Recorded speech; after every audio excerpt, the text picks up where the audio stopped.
Hello students, आज हम start करने जा रहे हैं chapter sexual reproduction in flowering plants.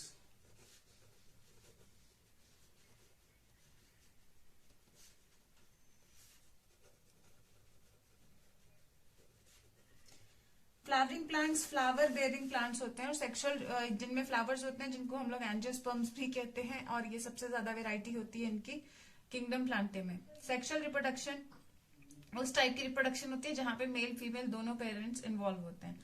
Flowers का हमारे लाइफ में बहुत ज्यादा रोल है। डिफरेंट सेरेमनीज में, खुशी में, गिफ्ट के तौर पे, दुख में, हर जगह पे फ्लावर्स हमारी सोशल लाइफ में रोल प्ले करते हैं।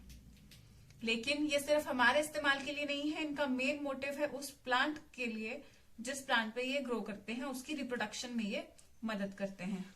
अगर फ्लावर्स की बात करें, आप +1 में आप लोगों ने इनके ग्रॉस स्ट्रक्चर की अगर बात करें तो इनके 4 बेसिक वॉल्स होते हैं। वॉल्स जिनको हम लोग बोलते हैं 4 वॉल्स या गुच्छे काइंड ऑफ अ थिंग। तो सबसे अंदर वाला जो इनका होता है वो कुछ इस टाइप का होता है, जिसे हम लोग पिस्टल या कार्पेल के नाम से जानते हैं।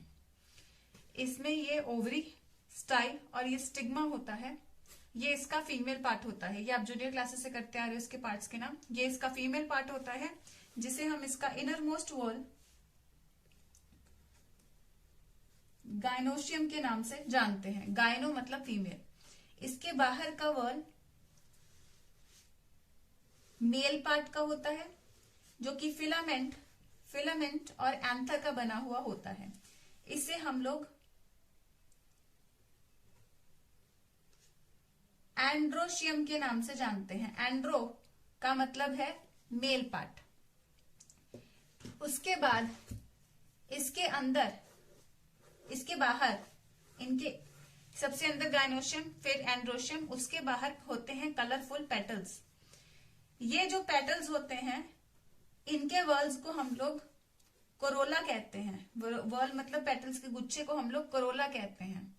सबसे बाहर होता है वो ग्रीन से, कई बार आपने लीफी स्ट्रक्चर्स देखे होंगे जो जिस टाइम पे फ्लावर बड कंडीशन में होता है इसको कवर कर रहे होते हैं। इनको हम लोग कैलिक्स के नाम से जानते हैं। इनको हम लोग सेपल्स कहते हैं वैसे, और इनके गुच्छे को हम लोग कैलिक्स कहते हैं। ये सब आपने +1 में भी हम लोग करते हैं।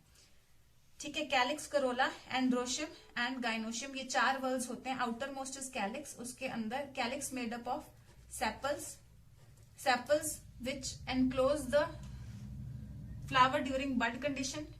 Petals, colorful part of the petals make corolla which are colorful part of the flower and they help to attract the insects for pollination. फिर androecium which is the male reproductive part, gynoecium which is the female reproductive part. ठीक है, तो ये different whorls हो गए। अगर आप book के हिसाब से भी आप पेज नंबर 120 बुक में देखें, पेज नंबर 20 में अगर आप देखें तो यहाँ पे भी आप देख सकते हैं ओवरी, स्टाइल और स्टिग्मा। ये गाइनोशियम है, ठीक है। ओवरी, स्टाइल, स्टिग्मा, ये तीनों पार्ट हैं किसके? ये तीनों ओवरी, स्टाइल एंड स्टिग्मा, ये तीनों पार्ट हैं गाइनोशियम के, यानी कि कार्पल और पिस्टल के। उसके बाहर एंथर और फिलामेंट, ये है एंड्रोशियम के पार्ट्स जिसे हम स्टेमन कहते हैं। फिर इसके बाहर पेटल्स, देन सेपल्स। ठीक है, तो ये सब आपकी बुक में बना हुआ है। अब हम नेक्स्ट आ रहे हैं प्री फर्टिलाइजेशन इवेंट्स पे। प्री फर्टिलाइजेशन इवेंट्स बेसिकली क्या होते हैं?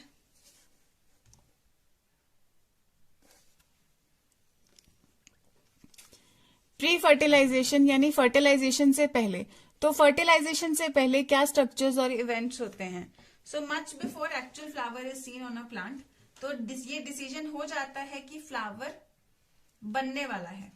ठीक है, काफी हार्मोनल और स्ट्रक्चरल चेंजेस होते हैं जिससे कि धीरे धीरे एक फ्लावर या फ्लोरल प्राइमोडियम की बन जाती है। प्राइमोडियम यानी उसका प्रिकर्सर, यानी बर्ड सी बन जाती है। उससे हमें पता चल जाता है कि अब इसमें फूल आने वाले हैं, इस पौधे पे फूल आने वाले हैं। ये अक्सर हम लोगों को पता चल जाता है। तो इनफ्लोरेसेंस यानी कि inflorescence are formed which bear the floral buds and then flowers. तो इन्फ्लोरेसेंस जो होते हैं गुच्छे से होते हैं, वो कंडीशन सी होती है कि वो बननी तैयार हो जाती है कि अब इसके बाद यहाँ पे फूल आने शुरू होंगे। So in the flower male and female reproductive structures androecium and gynoecium ये बन जाते हैं। जब फ्लावर बनना शुरू हो जाता है तो एंड्रोशियम और गायनोशियम जो मैंने अभी आपको बताए होते हैं, male part and female part, ये इसमें डिफ्रेंशिएट हो जाते हैं और डेवलप हो जाते हैं। ठीक है, एंड्रोशियम में क्या होता है, स्टेमेंस यानी कि स्टेमेंस का ये गुच्छा होता है जो कि मेल रिप्रोडक्टिव पार्ट बनाता है और गायनोशियम फीमेल रिप्रोडक्टिव पार्ट बनाता है, जैसे मैंने आपको बताया।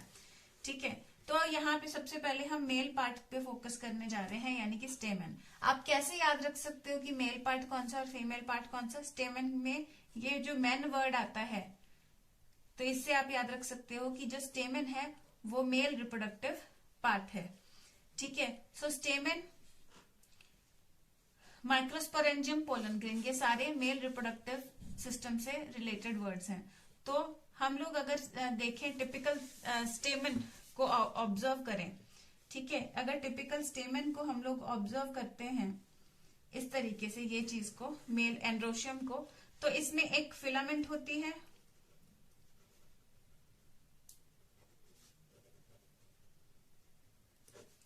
और ये एक एंथर होता है।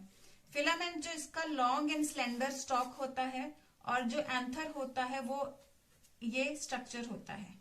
अगर आप एंथर की बात करें, अगर आप इसको ध्यान से ऑब्जर्व करके देखें तो ये हमें बायलोब्ड स्ट्रक्चर, इस तरीके से बायलोब्ड स्ट्रक्चर दिखाई देता है, यानी कि इसकी दो लोब्स होती हैं, 1 and 2। तो it appears to be a bilobed structure. Bilobed structure, bi मतलब दो, तो इसकी दो लोब्स होती हैं। ठीक है, so it appears to be a bilobed structure, जिसे हम लोग एंथर के नाम से कहते हैं। ठीक है, और इसका ये वाला पार्ट यहाँ पे आप देख सकते हो, ये वाले पार्ट में डिस्टल पार्ट जो कह लो, इसका दूर वाला हिस्सा है, उसमें ये एंथर जुड़ा हुआ है, और इसका ये वाला हिस्सा या तो इसके बॉटम के साथ जुड़ा हुआ होता है, इसके नीचे एक्चुअली एक पार्ट होता है, थैलेमस कहते हैं हम लोग उसको, या तो थैलेमस के साथ जुड़ा हुआ होता है या ये कभी पेटल के ऊपर ही होता है। ये वाला बेसिकली, जैसे ये अगर ओवरी है तो ओवरी के यू नीचे वाला हिस्सा होगा थैलेमस, तो ये कई बार स्टेमन थैलेमस के साथ जुड़ा हुआ होता है, कई बार ये किसी पेटल के ऊपर ही ग्रो कर रहा होता है।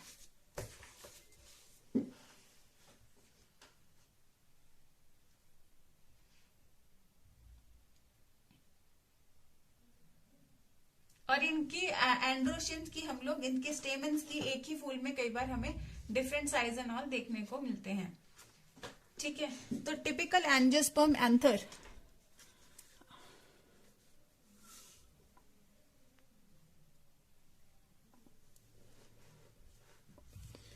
टिपिकल एक एंजियोस्पर्म के एंथर की अगर हम बात करें तो ये कैसा होता है, जैसे मैंने बताया कि ये बायलोब्ड होता है। इसी बायलोब्ड स्ट्रक्चर को क्रॉस सेक्शन करके देखें, ठीक है, अगर क्रॉस सेक्शन करके देखते हैं तो हमें इसकी बिल्कुल इसी तरीके से एक चलो मैं यहाँ पे दिखाती हूँ आपको।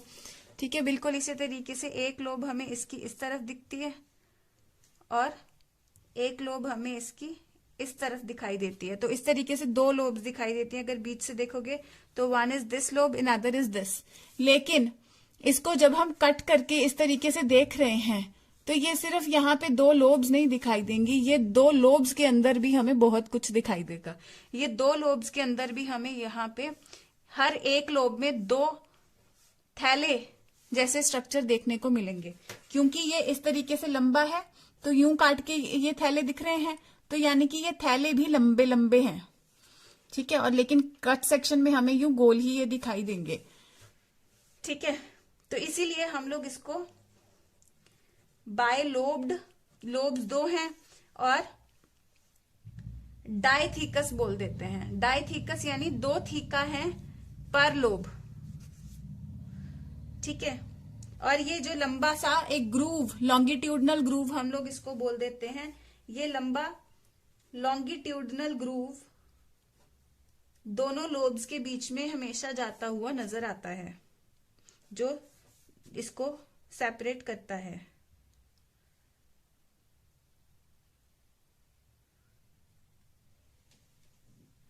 ठीक है, लेकिन क्योंकि ये टोटल 4 होते हैं तो हम लोग इसका टेट्रागोनल यानी 4 साइडेड स्ट्रक्चर देखते हैं। टेट्रागोनल या 4 साइडेड स्ट्रक्चर हम लोग इसका ऑब्जर्व करते हैं। ठीक है, ये जो 4 थैले यहां पे हमें दिखाई दे रहे हैं, ये इन थैलों को हम लोग माइक्रोस्पोरेंजिया बोल देते हैं, जो कि हर एक कॉर्नर में होते हैं। और 2 माइक्रोस्पोरेंजिया एक लोब में और 2 दूसरे लोब में यहां पे हमें दिखाई देते हैं।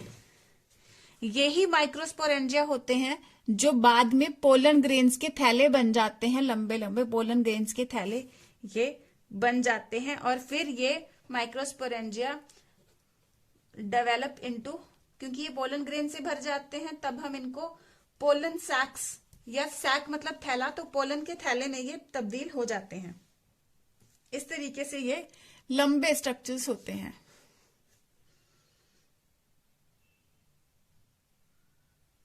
और पोलन ग्रेन से भर जाते हैं। ये इसके कट सेक्शन में ऑलमोस्ट नियरली सर्कुलर दिखता है, लेकिन कंप्लीटली सर्कुलर नहीं दिखता। अगर हम स्ट्रक्चर ऑफ, यहां पे एक और स्ट्रक्चर आएगा, उसके बारे में भी हम लोग बात करेंगे। ठीक है, स्ट्रक्चर ऑफ माइक्रोस्पोरेंजियम, हम लोग इसको पूरा देख रहे हैं। अगर हम इसका कट सेक्शन लगा के देखते हैं तो हमें ये नियरली सर्कुलर इन आउटलाइन दिखाई देता है। और इसके बाहर भी एक्चुअली 4 लेयर्स से ये सराउंडेड होता है, 4 लेयर्स से ये सराउंडेड होता है।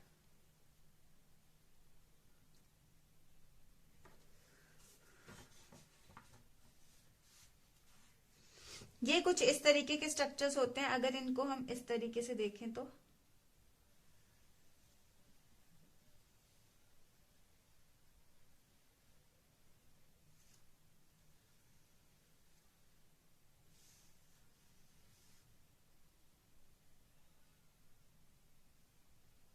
ये जो बीच में स्ट्रक्चर होता है कनेक्टिव होता है ये।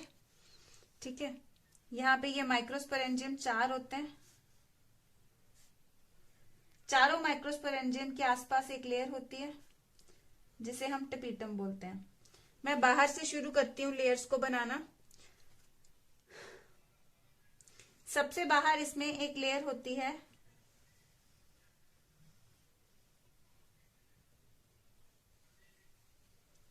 जिसे हम लोग एपिडर्मिस कहते हैं। फिर उसके अंदर भी एक लेयर होती है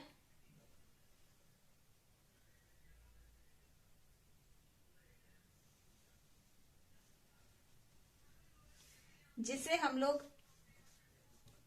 एंडोथीसियम कहते हैं। और उसके अंदर ये जो हर एक इंडिविजुअल को लाइन कर रही है, इनके बीच में उसके अंदर भी एक लेयर होती है जिसे हम, ये एक नहीं हो, ये सिंगल सेल थिक होती है। ठीक है, 1 cell thick. Endothecium is also 1 cell thick, यानी एक एक सेल की लेयर होगी सारी। और इसके अंदर यहाँ पे, या लगा लो यहाँ पे होती है लेयर्स, मिडल लेयर्स इनको हम लोग बोलते हैं। ठीक है, ये जो मिडल लेयर्स होती है ये 2 to 3 सेल थिक होती है। यानी कि अगर एपिडर्मिस देखा जाए तो single cell, endothecium single cell, middle layers की multiple cells thickness 2 to 3 layers की थिकनेस हमें देखने को मिलेगी। 1 सेल, 2 सेल और 3 सेल की थिकनेस हमें नियरली 2 से 3 सेल की थिकनेस यहाँ पे देखने को मिल सकती है। उसके बाद ये थैले को हम लोग माइक्रोस्पोरेंजियम बोल रहे हैं, जैसे मैंने आपको पहले बताया। हर एक माइक्रोस्पोरेंजियम को इमीडिएटली लाइन कर रही है टेपिटम। अब आप यहाँ पे देखोगे कि एपिडर्मिस, एंडोथीसियम, मिडल लेयर ये पूरे एंथर को सराउंड करती हैं, वेयरएज जो टेपिटम है वो हर एक माइक्रोस्पोरेंजियम के लिए अलग अलग मौजूद है। ठीक है, और ये जो माइक्रोस्पोरेंजियम है इसके अंदर जो भी टिश्यू भरा हुआ है उसको हम लोग स्पोरोजीनस टिश्यू बोलते हैं। स्पोरोजीनस टिश्यू बोलते हैं। ये जो स्पोरोजीनस टिश्यू होता है, पहले तो ये सारा प्लांट ही क्योंकि डिप्लॉयड होता है तो ये स्पोरोजिनस टिश्यू में भी सेल्स डिप्लॉयड होते हैं। लेकिन ये स्पोरोजिनस टिश्यू के सेल्स में क्षमता होती है कि इनमें अगर मियोसिस हो जाए तो ये पोलन ग्रेन्स, हैप्लॉइड गैमीट्स बना सकते हैं। तो ये पोलन ग्रेन का मदर हो गया एक तरीके से, क्योंकि इसमें डिवीजन होगी तो ही पोलन ग्रेन बनेंगे। तो इसलिए स्पोरोजिनस टिश्यू के या माइक्रोस्पोरेंजियम के सारे सेल्स को हम लोग माइक्रोस्पोर मदर सेल्स बोल देते हैं। मैं आपको ये चीज बुक में दिखाती हूं। यहां पे आप देखेंगे ये डायग्राम, ठीक है। सबसे बाहर का लेयर एपिडर्मिस, उसके अंदर का एंडोथीसियम, और उस एपिडर्मिस एंडोथीसियम, उसके अंदर की ये मिडल लेयर्स, ठीक है। एपिडर्मिस एक एक सेल का बना हुआ, सारे एक एक सेल, पूरा एक सेल सिंगल सेल लेयर की थिक है, यानी यहाँ पे एक सेल जुड़ा हुआ है। सिंगल सेल की पूरी लाइनिंग है, सिंगल सेल जुड़ के एक पूरी लाइनिंग बना रहे हैं, मल्टीपल सेल्स का लेयर नहीं है। Epidermis, similarly endothecium is also single cell thick, middle layers बहुत सारे सेल्स की बनी हुई होती है, ठीक है। देन ये कनेक्टिव टिश्यू, यानी कि इसको हम पूरा भी देख सकते हैं कि दो लोब्स को आपस में ये कनेक्ट करने वाला टिश्यू है, इसीलिए इसको कनेक्टिव बोलते हैं। फिर ठीक है, ये तीन layers epidermis, endothecium, middle layer, तो पूरे एंथर को सराउंड कर रही हैं। ये 4 माइक्रोस्पोरेंजियम हैं जिनके अंदर के टिश्यू को हम लोग स्पोरोजिनस टिश्यू बोलते हैं। इनको इंडिविजुअली देख सकते हैं आप लोग, ये सराउंड हो रहे हैं बाय टिपिटम, क्योंकि इसके अंदर स्पोरोजिनस टिश्यू के सेल सारे पोलन ग्रेन्स बनाएंगे, तो इनको माइक्रोस्पोर मदर सेल्स हम लोग बोल देते हैं, क्योंकि माइक्रोस्पोर्स मदर सेल्स, क्योंकि उन जो पहले स्पोर्स बनेंगे, हैप्लॉइड सेल्स बनेंगे जिनसे गैमीट्स बनने हैं, उनको माइक्रोस्पोर्स कहते हैं। क्योंकि इनकी डिवीजन के बाद माइक्रोस्पोर बनेंगे, तो ये माइक्रोस्पोर के मदर हुए, तो माइक्रोस्पोर मदर सेल्स। ये चीज भी आपको आगे रीड करोगे तो समझ आएगी, ठीक है।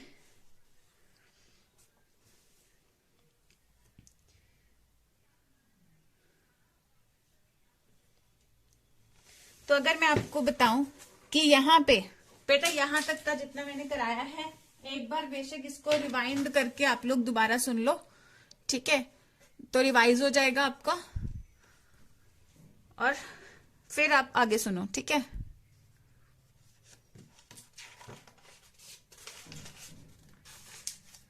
बेशक फास्ट करके सुन लो।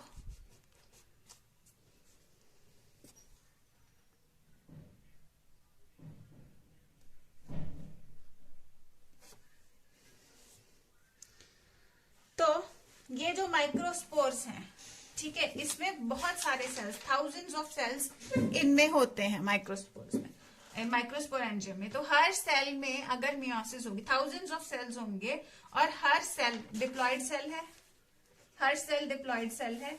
और आपको याद होगा कि जब मियोसिस होती है तो +1 में हमने किया है, तो वो 2 स्टेजेस में होती है, मियोसिस 1 और मियोसिस 2। तो इन टोटल एक सेल से पूरी मियोसिस कंप्लीट होने के बाद 4 सेल्स बनते हैं, और ये चारों के चारों सेल्स जो होते हैं ये हैप्लॉइड होते हैं, ठीक है। इनको ये 4 सेल्स, जब एक सेल की, एक माइक्रोस्पोर की डिवीजन हो गई, तो ये 4 सेल्स कुछ टाइम के लिए आपस में जुड़े हुए रहते हैं, और इस गुच्छे को हम लोग माइक्रोस्पोर टेट्राड बोलते हैं। टेट्राड यानी 4 का गुच्छा, टेट्राड यानी 4 का गुच्छा। तो ये 4 का जो माइक्रोस्पोर टेट्राड है, माइक्रोस्पोर मदर सेल की मियोसिस के बाद बना है माइक्रोस्पोर टेट्राड का ये गुच्छा, ठीक है। ये एक सेल में जो मियोसिस हुई उससे ये बना, ये 4 का गुच्छा आपस में चिपका हुआ रहता है, ठीक है। बाद में ये सारे 4 के 4 आपस में डिसोसिएट हो जाते हैं, और इनको हम लोग माइक्रोस्पोर्स बोल देते हैं पहले, ठीक है।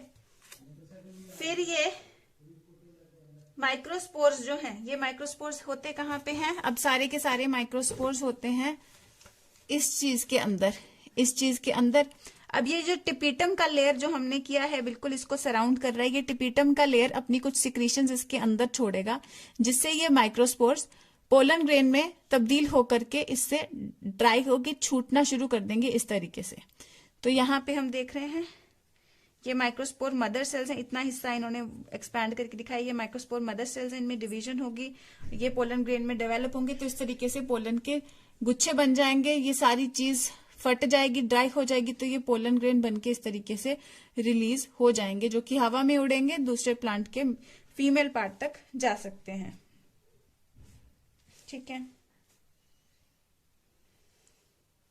ये कई बार हम फूल को हाथ लगाते हैं तो एक येलोइश सा पाउडर हमारे हाथ पे चिपक जाता है, वो बेसिकली पोलन ग्रेन्स होते हैं। ठीक है, तो पोलन ग्रेन बनते कैसे हैं? ये जो एक माइक्रोस्पोर जो कि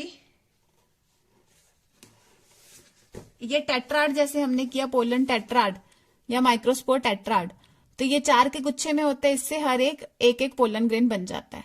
अब वो एक पोलन ग्रेन की आगे डेवलपमेंट कैसे होती है? अगर पोलन ग्रेन देखो तो पोलन ग्रेन 25 से 50 माइक्रोमीटर की डायमीटर एक की होती है, और इसमें 2 लेयर्स की इसकी वॉल होती है। बाहर की लेयर को हम लोग एक्साइन बोलते हैं और अंदर की लेयर को हम लोग इंटाइन बोलते हैं। ये चीज मैं आपको ड्रॉ करके बताती हूँ। ठीक है, एक्चुअली पोलन ग्रेन में 2 लेयर्स होती हैं, एक तो स्मूथ सी लेयर, ठीक है, और एक होती है थोड़ी रफ सी लेयर। आप देख रहे हो ये जो रेड में मैंने रफ सी लेयर बनाई है, ये यूनिफॉर्म नहीं दिखाई, यहाँ पे इसके पोर्स दिखाए हैं। ठीक है, एक्चुअली जो इसकी अंदर की लेयर होती है इसे हम लोग इंटाइन बोलते हैं, और जो इसकी बाहर की लेयर होती है इसे हम एक्साइन बोलते हैं। ये जो एक्साइन लेयर होती है ये बनी हुई होती है स्पोरोपोलिनिन नाम के सब्सटेंस से, जो कि सारी दुनिया में सबसे ज्यादा रेजिस्टेंट ऑर्गेनिक मटेरियल है, मोस्ट रेजिस्टेंट ऑर्गेनिक मटेरियल, यानी कि इसको डाइजेस्ट करने के लिए कोई एंजाइम अभी तक नहीं मिला है। कोई भी एंजाइम इसको डाइजेस्ट करने वाला अभी तक नहीं मिला है। स्पोरोपोलिनिन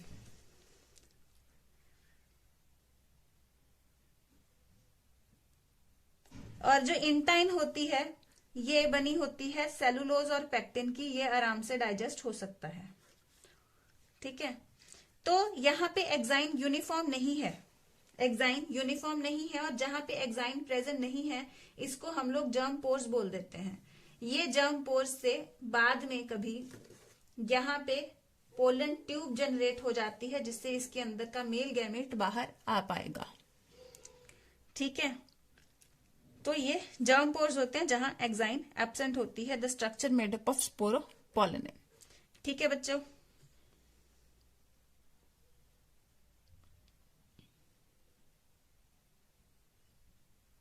तो स्पोरोपोलिनिन की वजह से काफी बार ये फॉसिल्स के तौर पे भी हमें बहुत सारे पोलन ग्रेन्स पुराने प्लांट्स के मिल जाते हैं, क्योंकि ये ऐसे ही प्रिजर्व्ड रह गए, क्योंकि इनको डाइजेस्ट करने वाला कोई चीज हमें नहीं मिली है।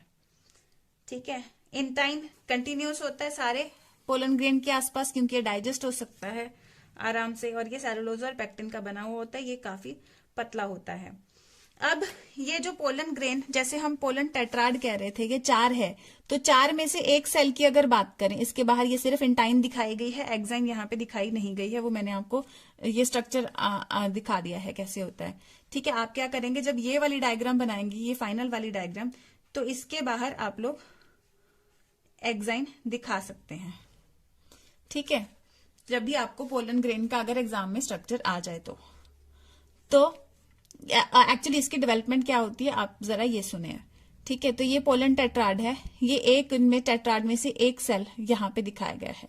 इस एक सेल में आप देख रहे हो यू वैक्यूल्स जनरेट हो जाते हैं और सेल बड़ा हो गया है, सेल एनलार्ज हो गया। ठीक है, वैक्यूल भी एनलार्ज हो गया। ये न्यूक्लियस इसका सेंटर पे था, साइड में आ गया, न्यूक्लियस साइड में आ गया, तो इसमें सेल डिवीजन इसमें न्यूक्लियर डिवीजन इसने करनी शुरू कर दी, तो ये 2 न्यूक्लियस में डिवाइड हो गया, ये 2 न्यूक्लियस में डिवाइड हो गया। फाइनली अनइक्वल साइटोप्लाज्मिक डिवीजन भी हो गया, 2 न्यूक्लियस में से एक न्यूक्लियस छोटा और एक बड़ा है, और साइटोप्लाज्म भी आप देखें तो एक में थोड़ा सा आया, एक में बड़ा सा आया। लेकिन ये सेल की शेप देख रहे हैं आप लोग, ये स्पिंडल शेप सेल है, ठीक है। यानी कि ये जो सेल है ये इस तरीके से बनता है और ये बड़ा वाला सेल इस तरीके से। तो ये पोलन ग्रेन का स्ट्रक्चर इस तरीके से ड्रॉ करेंगे, आप ऐसे ही लेबल करेंगे। बस इसमें ये जनरेटिव सेल, ठीक है, ये पॉज करके ड्रॉ कर लेना, जनरेटिव सेल और ये वेजिटेटिव सेल। आपको ऐसी डायग्राम ड्रॉ करनी है पोलन ग्रेन की, बेशक इसको पॉज करके ड्रॉ कर लो, ठीक है। तो अब मैं आपको बताती हूँ, होप आपने ड्रॉ कर लिया। अब सुनो, तो ये जो जनरेटिव सेल है, बाद में क्या होता है, ये जनरेटिव सेल इसी सेल के अंदर ही तैरना शुरू कर देता है, ठीक है, इसी सेल के अंदर तैरना शुरू कर देता है। अब पोलन ग्रेन्स झड़ते हैं और फीमेल फ्लावर तक पहुंचते हैं। तो 60% पोलन ग्रेन्स इसी सेल स्टेज पे, यानी कि ये 2 सेल्स हो गया, एक बड़ा सेल हो गया, एक ये वाला सेल हो गया, 2 सेल स्टेज पे झड़ जाते हैं।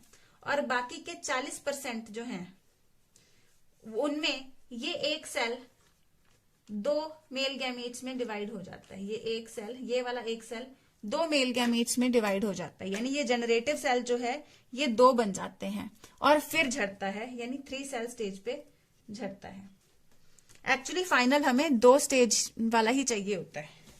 जिन प्लांट्स में ये पहले डिवाइड नहीं हुआ, 2 सेल स्टेज पे ही शेड हो गया, उन प्लांट्स में क्या होगा, जैसे ही ये फीमेल फ्लावर के ऊपर यूं जर्मिनेट हो गया, ठीक है, यूं जर्मिनेट हो गया, इसमें एक बड़ा सेल है और एक ये छोटा जनरेटिव सेल है, ठीक है। तो ये बड़ा वाला सेल जो है एक्चुअली ये पोलन ट्यूब बनाता है जो इससे निकलती है, इसलिए इसे हम ट्यूब सेल बोलते हैं। ये इसने यहाँ पे फीमेल गैमीट तक जाने के लिए इसने यूं ट्यूब बनाई। तो ये वाला जो जनरेटिव सेल है ये इस ट्यूब में घुसा, ये इस ट्यूब में घुस के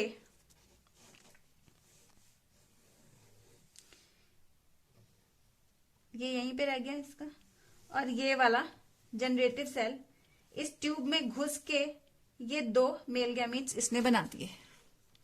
तो 60% में ये 2 सेल स्टेज पे शेड हो गया था, जो कि फीमेल फ्लावर के ऊपर जाके उसमें पोलन ट्यूब बना के उसमें एक जनरेटिव सेल 2 में डिवाइड हो जाता है।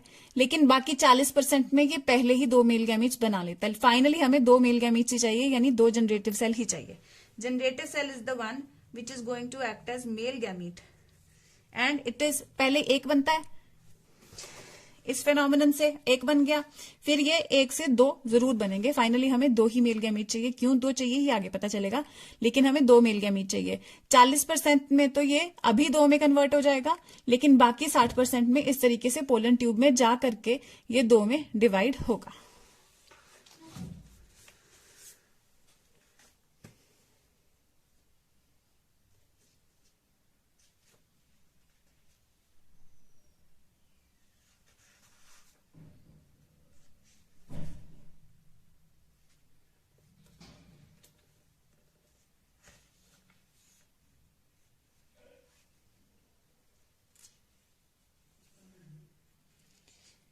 ठीक है। और अगर पोलन की बात करें हम, तो एक इनकी इकोनॉमिक इंपॉर्टेंस या सोशल इंपॉर्टेंस की अगर बात करें, तो जैसे ही मौसम चेंज होता है आपने देखा होगा कि काफी लोगों को खांसी जुकाम ये सब चीजें हो जाती हैं। That is because of pollen and allergy, that is because of pollen allergy. तो काफी लोगों को एलर्जिक कंडीशंस, एस्थमा, ये सब हो जाता है because of pollen grains of different plants. ज्यादातर ये जो ब्रोंकाइटिस, एस्थमा या एलर्जी कंडीशंस होती हैं, ये ज्यादातर पार्थेनियम या कैरेट ग्रास की वजह से होती हैं। पार्थेनियम या कैरेट ग्रास बेसिकली क्या होता है?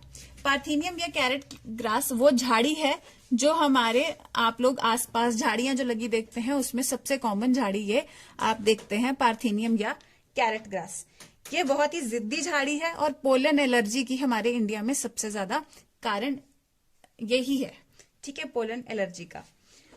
इसको जब ग्रीन रेवोल्यूशन के टाइम पे जब वीट को इंपोर्ट किया गया था, फॉरेन से इंपोर्ट किया गया था, ठीक है, तो इसको वीट के साथ में मिक्स करके हमारे इंडिया में भेज दिया गया था। और ये झाड़ी इतना तेजी से रिप्रोड्यूस करती है और इतना तेजी से फैलती है कि हमारे इंडिया में ये बहुत ज्यादा फैल चुकी है, स्पेशली हमारे नॉर्थ जोन में जहां पे फार्मिंग ज्यादा चलती है। तो क्योंकि वीट यहाँ पे ज्यादा आई थी तो ये झाड़ी भी यहाँ पे बहुत ज्यादा फैल चुकी है। तो इतनी ज्यादा फैल चुकी है कि यहाँ पे रेस्पिरेटरी डिसऑर्डर्स बहुत ज्यादा कॉमन हो गए हैं, because most of the humans, I would say many humans are allergic to this and thus pollen allergy यहाँ पे एक बहुत कॉमन प्रॉब्लम के तौर पे आती है। ये तो हो गई पोलन द्वारा कॉज्ड प्रॉब्लम, लेकिन क्या पोलन के कुछ फायदे भी हैं? ठीक है, वो रिप्रोडक्शन में मदद करता है प्लांट्स को, लेकिन इसके अलावा कोई इकोनॉमिक इंपॉर्टेंस, ह्यूमंस तो हर चीज में इकोनॉमिक इंपॉर्टेंस ढूंढ लेते हैं, तो पोलन ग्रेन्स की क्या इकोनॉमिक इंपॉर्टेंस है? Pollen grains are very very nutritious substance, तो ये काफी न्यूट्रिएंट्स में रिच होते हैं। इवन की in amongst richer strata it is considered to be fashionable to use pollen tablets as supplements. Western countries में पोलन टैबलेट्स या सिरप्स मार्केट में बहुत इजीली अवेलेबल होते हैं। इवन की एथलीट्स और रेस हॉर्सेस मानते हैं कि ये इतने ज्यादा न्यूट्रिशियस हैं कि ये स्पोर्ट्स में परफॉर्मेंसेस बढ़ा देते हैं। एथलीट्स का ये मानना है और स्पोर्ट्स वालों का ये मानना है। तो लोग रेस हॉर्सेस को भी इसको, रेस हॉर्सेस के खाने में भी इसको मिलाते हैं। ठीक है, तो ये हो गया इकोनॉमिक इंपॉर्टेंस जब आपको आती है। So you have to mention about pollen allergy as well as the pollen tubes, pollen grains used as nutrients. So we can see here the various products made from pollen. Right? अब ये जो pollen की हम लोग बात कर रहे हैं, एक बार पोलन झड़ जाते हैं तो pollen grains have to land on female part that is stigma, ताकि उससे before they lose their viability, ताकि ये फर्टिलाइजेशन कर सकें, क्योंकि इसके ओवरी पार्ट में फीमेल गैमीट होता है। ठीक है, तो पोलन ग्रेन कितने टाइम के लिए वायबल रहते हैं? ये एक तो पोलन की वैरायटी पे डिपेंड करता है, दूसरा जो उसके आसपास टेम्परेचर और ह्यूमिडिटी कितनी है, ह्यूमिडिटी यानी सीलन कितनी है, मॉइस्चर कितना है हवा में, तो इस चीज पे डिपेंड करता है, और टेम्परेचर पे भी डिपेंड करता है। तो कुछ सीरियल्स में जैसे राइस और व्हीट में पोलन ग्रेन की वायबिलिटी सिर्फ 30 मिनट के अंदर, जैसे ही पोलन ग्रेन रिलीज हुआ 30 मिनट के अंदर ही इनकी वायबिलिटी खत्म हो जाती है। लेकिन कुछ प्लांट्स जैसे कि रोजेसी, लेग्यूमिनेसी, सोलेनेसी फैमिली में काफी प्लांट्स की पोलन ग्रेन्स की वायबिलिटी काफी महीनों तक रहती है। ठीक है, हम लोग शुरू से सुनते आ रहे हैं कि जैसे हम लोग एनिमल ब्रीडिंग की हमने पीछे बात भी की एक चैप्टर में, कि ये एनिमल्स की जब हम ब्रीडिंग कराते हैं तो एक कंट्री से दूसरे कंट्री में मेल पेरेंट का सीमेन स्टोर करके हम लोग -196 डिग्री सेल्सियस पे उसका सीमेन स्टोर करके हम दूसरे कंट्री में शिफ्ट करा सकते हैं। यानी जितने दिन ट्रैवलिंग को लगेंगे या उसको शिफ्ट कराने में लगेंगे उतने दिन उसको -196 डिग्री सेल्सियस पे स्टोर करके रखा जा सकता है। तो सिमिलर तरीके से पोलन ग्रेन्स भी एक तरीके से ये प्लांट्स का सीमेन हो गया, बिकॉज इसमें मेल गैमीट्स प्लांट्स के होते हैं, तो इसको भी -196 डिग्री सेल्सियस पे हम लोग स्टोर करके रख सकते हैं in liquid nitrogen for many days. तो इस तरीके से पोलन बैंक्स बनाए गए हैं। इसी के जैसे सीड बैंक्स में भी आपने देखा होगा कि सीड स्टोर करके रखे जाते हैं काफी टाइम तक सही टेम्परेचर ह्यूमिडिटी पे, तो वैसे ही हमने पोलन बैंक्स भी बनाए गए हैं। और पोलन बैंक्स और seed banks crop breeding programme में बहुत अच्छा मदद कर रहे हैं। सो ये बेटा, अगर आपको माइक्रोस्पोरोजेनेसिस पे क्वेश्चन आता है तो ये चीज आप यहाँ पे पेज नंबर 122 से यहां से ये चीज मेंशन करेंगे, दिस इज माइक्रोस्पोरोजेनेसिस। ठीक है, you have to draw this diagram.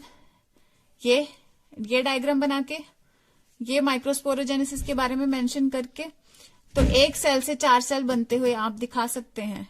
अगर डेवलपमेंट ऑफ पोलन ग्रेन आए तो माइक्रोस्पोरोजेनेसिस शॉर्ट में मेंशन करके ये पोलन ग्रेन ज्यादा नहीं, सिर्फ ये पोलन ग्रेन का स्ट्रक्चर अगर आपको आए तो ये चीज आप मेंशन करके ये डायग्राम, पोलन ग्रेन की डेवलपमेंट आई तो ये डायग्राम आप हल्के में ड्रॉ कर सकते हैं। ये पोलन ये उसके इकोनॉमिक इंपॉर्टेंस का आ गया। ठीक है,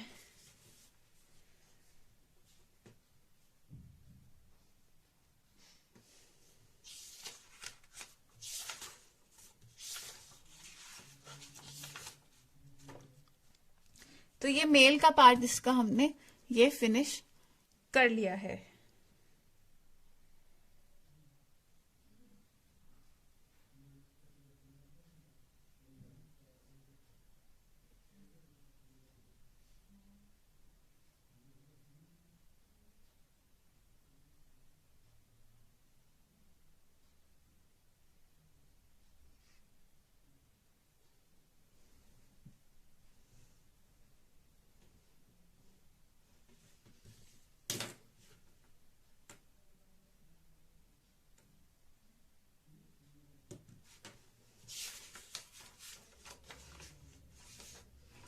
मैं आपको ये जो सारा मेल पोर्शन हमने फिनिश किया है, ये स्टडी करने के लिए आपको कुछ टाइम की ब्रेक देती हूँ। आप इसको जरा स्टडी करें, रीड कर लें एक बार, बिकॉज सीधा हम फीमेल पोर्शन पे जंप कर जाएंगे, you will get confused in that. So I give you some time to just read through the female part that we have covered. I give you enough time ताकि आप सही से read कर सको, आराम से उसको रीड करो, नियरली 10 मिनट्स तक आई give you.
Okay, so I hope you have note read it.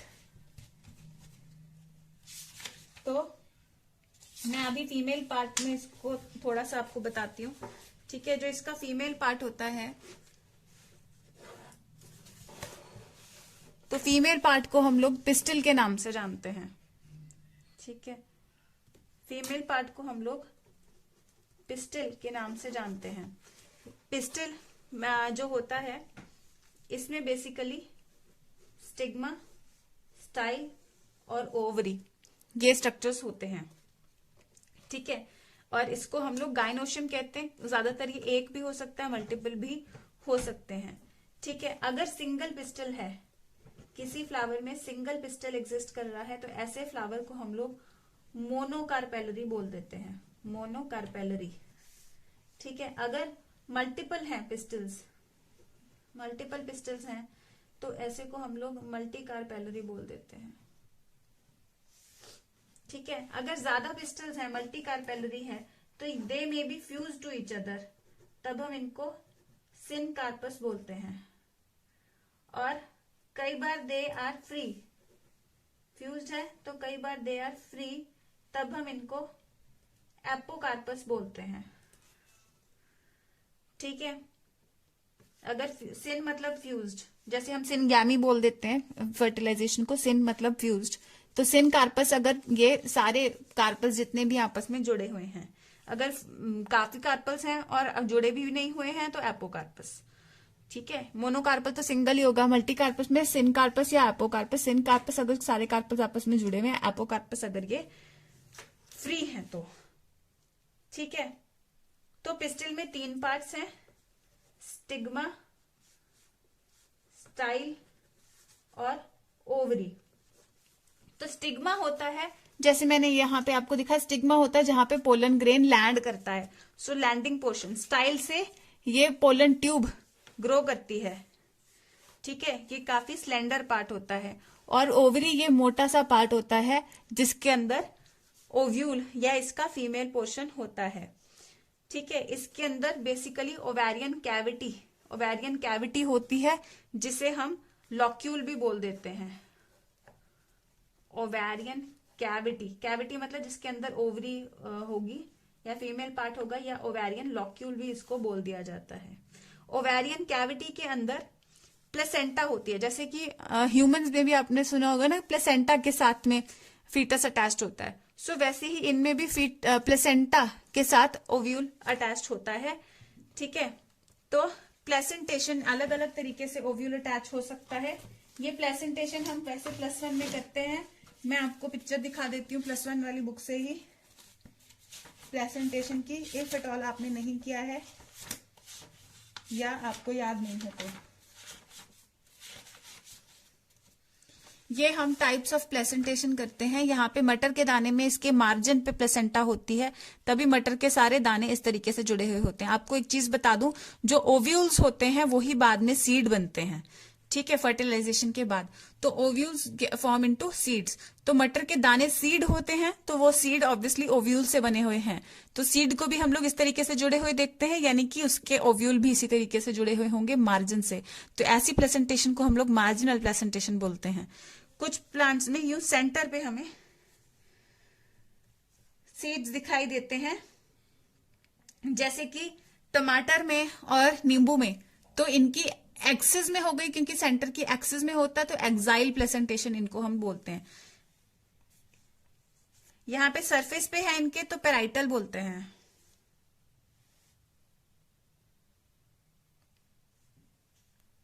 ठीक है, कुछ में इस तरीके से फ्री सेंट्रल भी होती है और ये बेसल होती है, तो ये डिफरेंट तरीके से। तो यहाँ पे प्लेसेंटा यहाँ पे सेंटर में है, इसकी प्लेसेंटा यूं लगी हुई है पेरीफ्री पे, इसकी प्लेसेंटा यूं सेंटर में है, जहां पे भी मतलब ये ओव्यूल्स छोटे छोटे से अटैच्ड है, इसकी मार्जिन पे है तो मार्जिनल। तो ये प्लेसेंटेशन होती है। ये +1 का टॉपिक है, मैं इसकी डिटेल में नहीं जाऊंगी। तो बेसिकली मैं बताना ये चाह रही हूँ कि प्लेसेंटा के साथ ओव्यूल अटैच्ड होते हैं, और वो प्लेसेंटा होती है ओवेरियन लॉक्यूल या ओवेरियन कैविटी के अंदर। ठीक है, तो जैसे हमने मेल पार्ट में माइक्रोस्पोरेंजिया के बारे में किया, तो वैसे ही फीमेल पार्ट में मेगास्पोरेंजिया होता है। मेल हमेशा माइक्रो या छोटा होता है, क्योंकि फीमेल बड़ी होती है, या मेगा या मैक्रो या मेगा कहते हैं, क्योंकि फीमेल पार्ट में नरिशमेंट होती है फॉर फ्यूचर एम्ब्रियो डेवलपमेंट। ठीक है, तो प्लेसेंटा के साथ जैसे हमने देखा माइक्रोस्पोरेंजिया जुड़े हुए होते हैं, और माइक्रोस्पोरेंजिया को हम लोग ओव्यूल्स बोलते हैं। तो प्लेसेंटा के साथ मैगास्पोरेंजिया या ओव्यूल्स जुड़े हुए होते हैं। ठीक है, ये डिपेंड करता है, जैसे वीट के केस में एक ही होता है, वीट, चावल, पैडी। जैसे पैडी हम लोग चावल को चोना बोल देते हैं पंजाबी में, तो वैसे ही राइस के फील्ड को पैडी बोल दिया जाता है। ठीक है, तो वीट, पैडी, मैंगो में एक ही ओव्यूल होता है एक ओवरी में, और ज्यादा भी हो सकते हैं, जैसे पपाया, वाटरमेलन, ऑर्चिड्स में हमें बहुत सारे सीड्स मिल जाते हैं, यानी कि इनमें बहुत सारे ओव्यूल्स रहे होंगे। ठीक है, तो अगर ओव्यूल के स्ट्रक्चर की हम लोग बात करें, तो स्ट्रक्चर्स एक्चुअली ओव्यूल्स के वेरी करते हैं, लेकिन मैं आपको एक बेसिक स्ट्रक्चर जो हमारे करिकुलम में है, हमारे करिकुलम में इसका एनाट्रोपस ओव्यूल का स्ट्रक्चर है, वो आपको बेसिकली मैं स्टडी करवाती हूँ।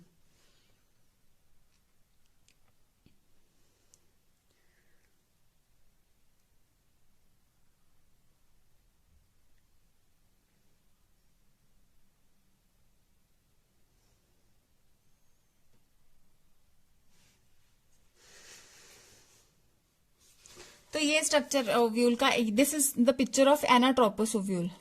कि आपको ध्यान में रखना है कि जो एनसीईआरटी में बना हुआ है वो एनाट्रोपस ओव्यूल है। यहाँ पे ये प्लेसेंटा के साथ अटैच्ड है, सपोज करो। ठीक है, ये छोटा से ओव्यूल की हम बात करें, ये प्लेसेंटा के साथ अटैच्ड है, तो प्लेसेंटा के साथ इसको, ये फ्यूनिकल पोर्शन होता है जो इसको प्लेसेंटा के साथ अटैच करता है। यहाँ पे ये हाइलम पोर्शन आ जाता है। ठीक है, तो यहाँ पे अब जो मेन स्ट्रक्चर करना है, इसका सबसे अंदर वाला स्ट्रक्चर एम्ब्रियो सैक होता है। एम्ब्रियो सैक के अंदर ही फीमेल गैमीट मिलेगा। ठीक है, तो embryo sac is surrounded by layer of cells, जिसको हम लोग न्यूसेलस बोलते हैं। एम्ब्रियो सैक जिसमें एम्ब्रियो बनेगा, उसके बाद न्यूसेलस, न्यूसेलस के बाहर एक शीथ इंटेगुमेंट, या ये एक इनर इंटेगुमेंट, ये आउटर इंटेगुमेंट। इनर इंटेगुमेंट जो है, ये एक्चुअली दो इंटेगुमेंट्स होती हैं in case of angiosperms. Gymnosperms में भी इंटेगुमेंट होती है, लेकिन सिंगल इंटेगुमेंट होती है। क्योंकि एंजियोस्पर्म्स में दो इंटेगुमेंट होती है, तो इन्हें हम बाइटेगमेन बोलते हैं। क्योंकि जिम्नोस्पर्म्स में एक होती है तो उनको यूनिटेगमेन। तो ये हम लोग बाइटेगमेन की बात कर रहे हैं, क्योंकि हम लोग बात कर रहे हैं इसकी एंजियोस्पर्म्स की। तो यहाँ पे सबसे अंदर एम्ब्रियो सैक, फिर न्यूसेलस, और उसके बाहर दो इंटेगुमेंट्स। ठीक है, और यहाँ पे आप देख सकते हो इंटेगुमेंट्स सारे ओव्यूल को कवर कर रही हैं, लेकिन यहाँ पे कवर नहीं कर रही हैं। तो इसका कोई भी एक एंड नेकेड होता है, जिसे हम लोग माइक्रोपाइल बोलते हैं। इसी माइक्रोपाइल से वो पोलन ट्यूब मेल गैमीट लेकर के यहाँ पे एंटर होती है, और अपने मेल गैमीट्स यहाँ पे छोड़ती है माइक्रोपाइल। ठीक है, तो ये माइक्रोपाइलर एंड हो गया, और ये इसका कैलाजल एंड। हम लोग कभी भी इसको ऊपर की तरफ या नीचे की तरफ, ये टर्म्स ऊपर नीचे वाली टर्म यूज नहीं करते, क्योंकि ओव्यूल्स और भी बहुत तरह के होते हैं। कईयों का माइक्रोपाइल नीचे और कैलाजा ऊपर होता है, तो हम ऊपर या नीचे नहीं बोलते हैं, हम लोग माइक्रोपाइलर एंड और कैलाजल एंड ही बोलते हैं। ठीक है, तो फ्यूनिकल और इसके ओव्यूल के बीच का कनेक्शन हाइलम, फ्यूनिकल जो प्लेसेंटा के साथ ओव्यूल को अटैच करता है। ठीक है, यही सारा इसका डिस्क्रिप्शन यहाँ पे जो मैंने बोल के बताया, सेम ही यहाँ पे दिया हुआ है। तो आपको ओव्यूल का स्ट्रक्चर मेंशन करना आ जाए तो ये सारी चीज आप लिखेंगे यहाँ तक। साथ में ये वाली डायग्राम आपको ड्रॉ करनी है। Just read through this once.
I hope you have read, if not please pause and note, pause and read. ठीक है, मैं आपको भी ओके तो यहाँ पे देखो types of ovules, types of ovules, ये सारे टाइप्स ऑफ ओव्यूल्स हैं। ठीक है, ये एट्रोपस होता है, ये एनाट्रोपस। ठीक है, यहाँ पे देखो ऊपर नीचे का वेरिएशन होता है, इसमें ऊपर दिखा इसमें नीचे दिखा, तो ये ऊपर नीचे वाला वर्ड नहीं यूज करना। कैलाजल एंड और माइक्रोपाइलर एंड, यहाँ पे ये माइक्रोपाइलर और ये कैलाजल, ये माइक्रोपाइलर और ये कैलाजल, माइक्रोपाइलर कैलाजल, माइक्रोपाइलर कैलाजल, माइक्रोपाइलर कैलाजल। तो माइक्रोपाइलर कैलाजल एंड अलग अलग तरह के होते हैं। ये एट्रोपस है, यानी कोई भी रोटेशन इसमें नहीं है। ये एनाट्रोपस है। ठीक है, जैसे इसमें भी ये इस तरीके से रोटेटेड है, तो ये एनाट्रोपस है कि इसके साथ हाइलम के पास आ जाता है माइक्रोपाइल, यूं घूम करके, जैसे इसमें आ रखा है, तो इसको हम लोग एनाट्रोपस बोलते हैं। ये हाइलम के साथ इस तरीके से पूरा यूं घुमा हुआ है, तो एम्फीट्रोपस। यहां पे ये आधा टेढ़ा है, हैमी, तो इसलिए हैमी, आधा तो हैमी। ये सी बना रहा है इस तरीके से, तो कैम्पाइलोट्रोपस। ये पूरा का पूरा ही घूम गया है इसके आसपास फ्यूनिकल, तो ये सरसीनो, सर्कल से सरसीनो आता, तो सरसीनोट्रोपस। ठीक है, तो इसको आप लोग पॉज करके ड्रॉ कर लीजिए। This is very important. Types of ovules, please pause it and draw. Types of ovules ये बुक में या कहीं पे नहीं है, ये आपको यहीं से ड्रॉ करना पड़ेगा। Just pause it and draw it please. I can't hold it longer, so please pause and draw. Okay,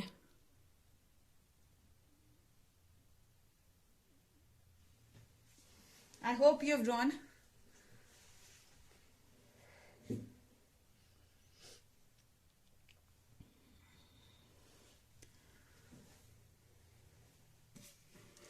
तो ये हमने ओव्यूल का स्ट्रक्चर किया है।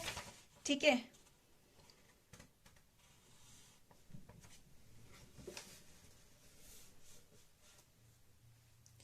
तो जैसे हम लोग माइक्रोस्पोरोजेनेसिस कह रहे थे मेल गैमीट्स के बनने को, तो वैसे ही फीमेल गैमीट्स के बनने को हम लोग मेगास्पोरोजेनेसिस बोलते हैं। जेनेसिस यानी बनना, मेगास्पोर ठीक है यानी ओव्यूल्स का बनना। ठीक है, तो क्या होता है, जैसे हमने अभी एक स्ट्रक्चर किया, स्ट्रक्चर में हम लोग कह रहे हैं कि यहाँ बीच में एम्ब्रियोसैक है, उसके बाहर न्यूसेलस है। ठीक है, उसके बाहर इंटेगुमेंट्स। एक्चुअली क्या होता है, पहले सिर्फ यूनिसेलस होता है और उसके बाहर यूं इंटेगुमेंट्स होती हैं। यहां पे कोई अभी एम्ब्रियोसैक नहीं होता।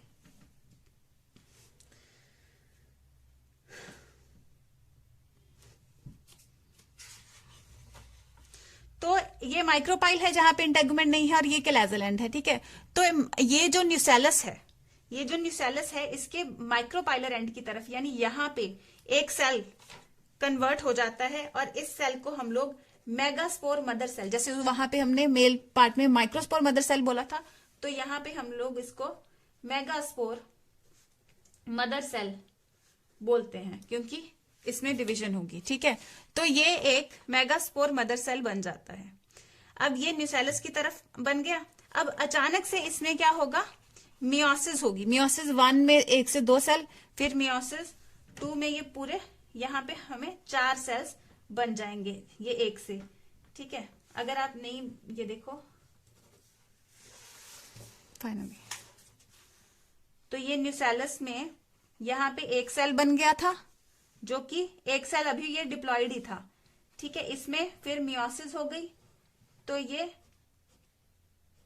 4 हैप्लॉइड सेल्स बन गए। 4 हैप्लॉइड सेल्स बन गए। ये मेगास्पोर मदर सेल था, तो ये 4 मेगास्पोर्स बन गए, 4 मेगास्पोर्स ये बन गए। तो अब 4 मेगास्पोर्स तो बन गए। जैसे पोलन ग्रेन में 4 माइक्रोस्पोर्स बन गए थे और चारों के चारों ने गैमेट बनाया था, लेकिन यहां पे ऐसा नहीं होता है। यहां पे ये 4 में से फाइनली 3 डीजेनरेट हो जाएंगे। 4 मेगास्पोर्स में से 3 degenerate and 1 is left, only 1 is left, and that one, only 1 is functional. बाकी 3 डीजेनरेट हो जाते हैं। तो फाइनली यहां पे इस तरीके से एक ही रह जाता है। ठीक है, न्यूसेलस के अंदर ये एक ही रह जाता है। और अब ये जो एक रह गया, इस एक में फिर पहले क्या हुई थी, मियोसिस यानी रिडक्शनल डिवीजन, यानी कि डिप्लॉयड सेल से हैप्लॉयड सेल्स 4 बने थे। फिर ये हैप्लॉयड सेल्स में से 3 डिजेनरेट कर गए और एक रह गया। ठीक है, और ये एक अब फंक्शनल है, बाकी 3 डिजेनरेट हो गए। ये फंक्शनल जो मेगास्पोर है ये फीमेल गैमेटोफाइट बनाएगा। ठीक है, this functional megaspore will make female gametophyte या एम्ब्रियो सैक। ठीक है, क्योंकि ये एक मेगास्पोर से बनता है, तो एम्ब्रियो सैक एक मेगास्पोर से बनता है, इसीलिए हम इसको मोनोस्पोरिक डेवलपमेंट बोलते हैं। अब ये एक से ये आगे कैसे बनता है, ये जैसे एक बन गया, जैसे कि यहां पे दिखाया गया है, ये एक बन गया। ठीक है, ये एक से आगे माइटोसिस होनी शुरू हो जाएगी अब, यानी इक्वेशनल डिवीजन। ये भी हैप्लॉइड था, तो यहाँ पे हैप्लॉइड न्यूक्लियस ही बनने शुरू हो जाएंगे, सिर्फ न्यूक्लियर डिवीजन होगी पहले। ठीक है, जैसे कि यहाँ पे सपोज करो ये एक था, 1 से 2 न्यूक्लियस बन गए, 2 से 4, 4 से 8 न्यूक्लियस बन गए। जब ये 8 न्यूक्लियस बन जाते हैं उसके बाद इनका रीअरेंजमेंट होता है। जब ये 8 न्यूक्लियस बन जाते हैं तो 3 माइक्रोपाइलर एंड की तरफ, 3 कैलाजल एंड की तरफ और 2 न्यूक्लियस बीच में रह जाते हैं। पहले ये 8 न्यूक्लियस थे इस तरीके से। ठीक है, फिर 3 न्यूक्लियस माइक्रोपाइल की तरफ चले गए, 3 कैलाजा की तरफ और 2 बीच में रह गए। फिर उनके बाहर सेल वॉल्स बननी शुरू हो गई। ठीक है, 3 सेल्स ऊपर, 3 सेल्स माइक्रोपाइल और 3 सेल्स कैलाजल एंड की तरफ बन गए। जो माइक्रोपाइलर एंड की तरफ बने हैं, इन 3 सेल्स को हम लोग कहते हैं एग अपरेटस, और 3 जो कैलाजल एंड की तरफ बने हैं इन्हें हम लोग कहते हैं एंटीपोडल सेल्स। और 2 जो सेंटर में बने हैं इनको हम लोग, ये 2 न्यूक्लियस को हम लोग पोलर न्यूक्लियाई बोलते हैं। और ये पोलर न्यूक्लियाई सिर्फ रह गए, तो ये जो बाकी का बचा हुआ हिस्सा है इसको हम लोग पूरा सेल बोल देते हैं। कौन सा सेल? सेंट्रल सेल बोल देते हैं। ठीक है, तो यहां पे अगर आप न्यूक्लियस काउंट करोगे तो 1 2 3 4 5 6 7 8, तो 8 न्यूक्लिएट स्ट्रक्चर है। सेल्स कितने हो गए? 3 ऊपर 3 नीचे 6, और सेंटर वाला सारा का सारा ही काउंट करते हैं 6 और 7, तो 8 न्यूक्लिएट 7 सेल्ड स्ट्रक्चर या 7 सेल्ड 8 न्यूक्लिएट स्ट्रक्चर ये बन जाता है। और इस स्ट्रक्चर को हम लोग कहते हैं एम्ब्रियो सैक।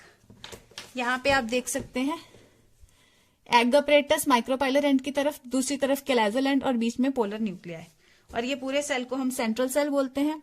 एग अपरेटस में 3 सेल्स कौन कौन से होते हैं? एक होता है एग, 2 होते हैं सिनर्जिड्स, और यहाँ पे इस तरीके के कुछ स्ट्रक्चर्स भी हमें देखने को मिलते हैं। ठीक है, जिन्हें हम फिलीफॉर्म अपरेटस बोलते हैं। ये दूसरी तरफ एंटीपोडल्स होते हैं कैलाजल एंड की तरफ, और ये पोलर न्यूक्लियाई होते हैं यहाँ पे। ठीक है, और यहाँ पे क्योंकि हैप्लॉइड सेल की माइटोसिस से बने तो ये सारे सेल्स हैप्लॉइड हैं।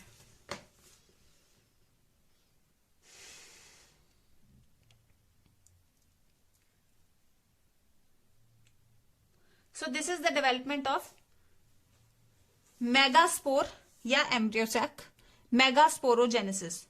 तो आपको जब भी मेगास्पोरोजेनेसिस एक्सप्लेन करना है तो आप ये सारी डायग्राम्स, पेज नंबर 26 वाली ये सारी डायग्राम्स बना के एक्सप्लेन करेंगे, और ये सारा कंटेंट आपको लिखना पड़ेगा। अगर आपको सिर्फ स्ट्रक्चर एक्सप्लेन करना है एम्ब्रियोसैक का, so this is the thing that you have to explain, this is the thing that you have to explain. ठीक है, अब ये 3 सेल्स में अगर हम देखें तो एक एग होगा माइक्रोपाइलर एंड की तरफ, और 2 सिनर्जिड्स होंगे, एग और 2 सिनर्जिड्स। इस तरफ यूं हेयर लाइक स्ट्रक्चर्स दिखते हैं जो फिलीफॉर्म अपरेटस बनाते हैं, क्योंकि माइक्रोपाइलर एंड से ही पोलन ट्यूब अंदर आती है, तो ये फिलीफॉर्म अपरेटस पोलन ट्यूब को अट्रैक्ट करते हैं। 2 polar nuclei in the central cell, दूसरी तरफ 3 सेल्स कैलेजल एंड की तरफ, जिनको हम लोग एंटीपोडल सेल्स बोलते हैं। अगर आपको स्ट्रक्चर ऑफ एम्ब्रियो सैक बनाना आए so only this one you have to draw, अगर डेवलपमेंट आए सो ऑल। सो ये हमने मेगास्पोरोजेनेसिस भी फिनिश कर लिया। तो आज हमने प्री फर्टिलाइजेशन इवेंट्स में से एक गैमीटोजेनेसिस यानी गैमीट्स का बनना, जिसे हम मेल में माइक्रोस्पोरोजेनेसिस और फीमेल में मेगास्पोरोजेनेसिस कहते हैं, ये हमने फिनिश कर लिया। यहाँ पे माइक्रोस्पोर बनता है सो माइक्रोस्पोरोजेनेसिस, यहाँ पे मेगास्पोर बनता है तो मेगास्पोरोजेनेसिस। माइक्रोस्पोर उसको नाम दिया गया क्योंकि वो छोटा है मेल, ठीक है। इसको मेगास्पोर नाम दिया गया क्योंकि ये बड़ा है। जेनेसिस यानी बनना। So this way we have completed gametogenesis. ये हम लोग एक्चुअली इसके इवेंट्स को हमेशा 3 हिस्सों में बांटते हैं, प्री फर्टिलाइजेशन सेक्सुअल रिप्रोडक्शन में, ठीक है, fertilisation and post fertilisation. Fertilisation का सिंपल मतलब है मेल और फीमेल गैमीट्स का मिलना, लेकिन प्री फर्टिलाइजेशन में 2 चीजें आती हैं, गैमीट्स का बनना यानी गैमीटोजेनेसिस और पॉलिनेशन। तो पॉलिनेशन अभी हमारा पेंडिंग है, हमने गैमीटोजेनेसिस फिनिश कर लिया है। नेक्स्ट क्लास में हम लोग पॉलिनेशन स्टार्ट करेंगे। टाइप्स ऑफ ओव्यूल ड्रॉ करना आपका होमवर्क है, ठीक है। So that's all with this lecture. All the best.